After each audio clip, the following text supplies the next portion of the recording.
I think we have the opportunity here to kind of completely reimagine what it means to use a computer.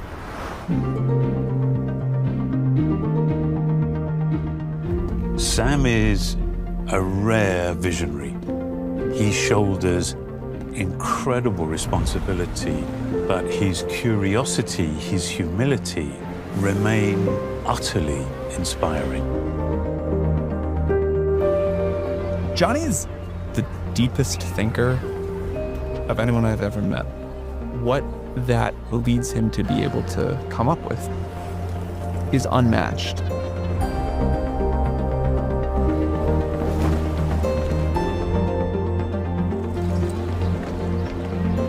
I moved to America drawn by the exhilarating optimism of San Francisco and Silicon Valley. We are sitting at the beginning of what I believe will be the greatest technological revolution of our lifetimes. I have a growing sense that everything I've learned over the last 30 years has led me to this place and to this moment.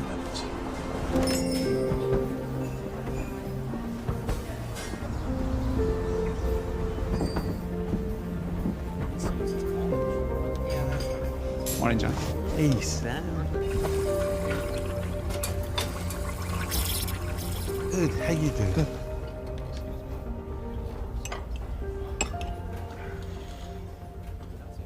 So what is this announcement we're talking about? 2 years ago, John and I started talking about what the future of AI and new kinds of computers was going to look like. I was running OpenAI. Jony's running a design firm called LoveFrom that had established itself as really the, I think, densest collection of talent that I've ever heard of in one place and probably has ever existed in the world. And it became very quickly apparent to both of us that we needed a third company. A year ago, I founded IO with Scott Cannon, Evans Hankey, and Tang Tan, who are the most extraordinary engineers. They have built a team of remarkable subject matter experts that range from hardware and software engineering, physicists, researchers, product manufacturing experts. And so IO is merging with OpenAI. Formed with the mission of figuring out how to create a family of devices that would let people use AI to create all sorts of wonderful things. The first one we've been working on, I think, has just completely captured our imagination. You know, Jony called one day and said, "This is the best work our team has ever done." Yeah. I mean, Jony did the iPhone. Jony did the MacBook Pro. I mean, these are like the defining ways people use technology. It's hard to beat those things. Those are really wonderful. Jony recently gave me one of the prototypes of the device for the first time to take home, and I've been able to live with it. And I think it is the coolest piece of technology that the world will have ever seen. The products that we're using to deliver and connect us to unimaginable technology, they're decades old. Yeah. And so it's just common sense to at least think, surely there's something beyond these legacy products. We have like magic intelligence in the cloud. If I wanted to ask ChatGPT something right now about something we had talked about earlier, think about what would happen. I would like reach down, I would get on my laptop, I'd open it up, I'd launch a web browser, I'd start typing, and I'd have to like explain that thing. And I would hit enter and I would wait and I would get a response. And that is at the limit of what the current tool of a laptop can do. But I think this technology deserves something much better. So how did it all begin? So my son Charlie was the first person in the family to use ChatGPT, and he said, "You've got to meet Sam." I met Jony's family relatively quickly after meeting Jony, and they were sort of just like, it was an impossibly lovely family. And I was just thinking what a privilege it is to really connect with somebody new, and it hasn't happened to me in a long time. Yeah.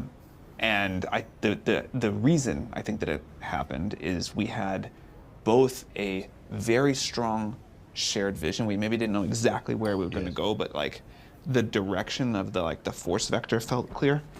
and then this like deeply shared sense of values about what technology should be, when technology's been really good, when it's gone wrong. I mean, that was in a way one of the basis, I think, for one of the reasons Sam and I clicked was, despite our wonderfully different journeys to this point, our motivations and values are completely the same.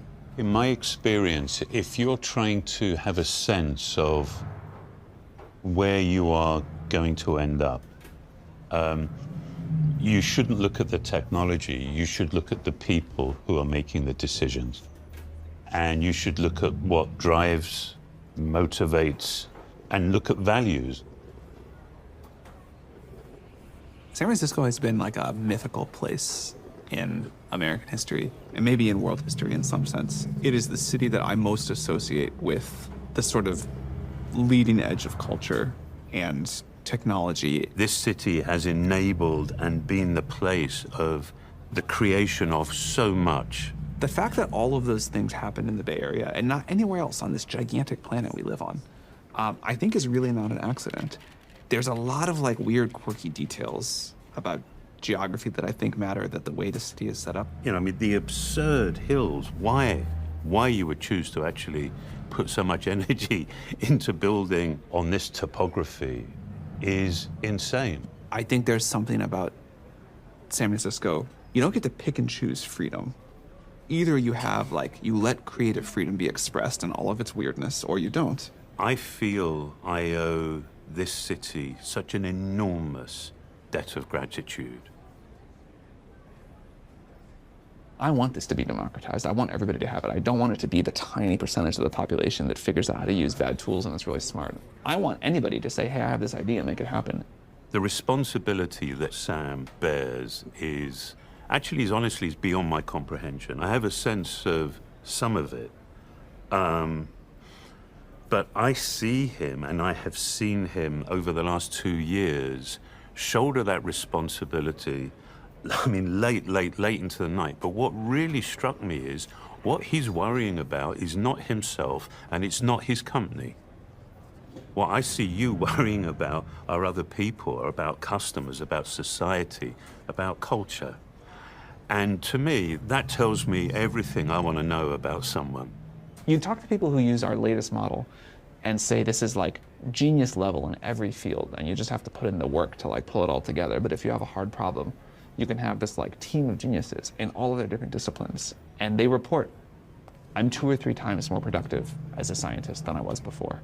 I'm 2 or 3 times faster to find a cure for cancer than I was before, because I have this incredible external brain. That just didn't exist 6 months ago.